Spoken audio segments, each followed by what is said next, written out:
Magandang araw mga manunood. Ako si Dr. Revati Ramaswamy mula sa Apollo Hospital, Secunderabad. Alam ninyong lahat kung ano ang hysterectomy o ang pagtanggal ng matris. Let me talk of the various ways paano mo tatanggalin ng matris. Maraming paraan ng pagtanggal ng matris. Kung ang matris ay bumaba na, naging maluwag at lumalabas na mula sa ibaba, ang tamang paraan ng pagtanggal ay mula sa ibaba at ito ay tinatawag na vaginal hysterectomy. Isa ito sa pinaka-pasyente-friendly na paraan ng pagtanggal ng matris. Kasabay ng pagtanggal ng matris, ang mga kalapit na bahagi na naging maluwag ay pinatitibay din. Ito ay tinatawag na pagsuporta sa pelvic floor at perineum upang ang buong bahagi ay mapatatag.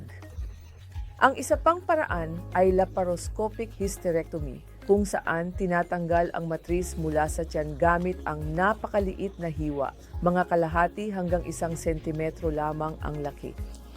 Kung masyadong malaki ang matris at hindi posible ang laparoscopic hysterectomy, ang tradisyonal na paraan na ginagawa na sa loob ng maraming taon ay tinatawag na open hysterectomy o laparotomy hysterectomy, kung saan hinihiwa ang mga patong ng tiyan at manumanong inaalis ang matris. Siyempre, may mas bagong pamamaraan na tinatawag na robotic hysterectomy, kung saan tumutulong ang robot sa siruhano sa pagtanggal ng matris. Bawat isa sa mga pamamaraang ito ay may kani-kaniyang kahalagahan at bawat isa ay pinakamahusay sa ilang partikular na sitwasyon.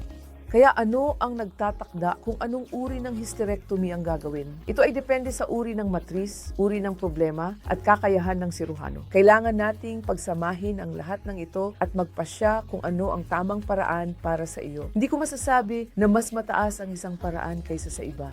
Bawat isa ay may kanya-kanyang katangian. Parang may gamit ang pressure cooker, may gamit din ng pagluluto gamit ang kawali o kadai.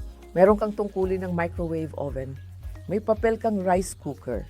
Kailangan mong gamitin ang bawat isa sa tamang paraan. Ganun din, may iba't ibang paraan at dapat nating gamitin ang bawat isa sa mga ito ng wasto. Maraming salamat mga kaibigan.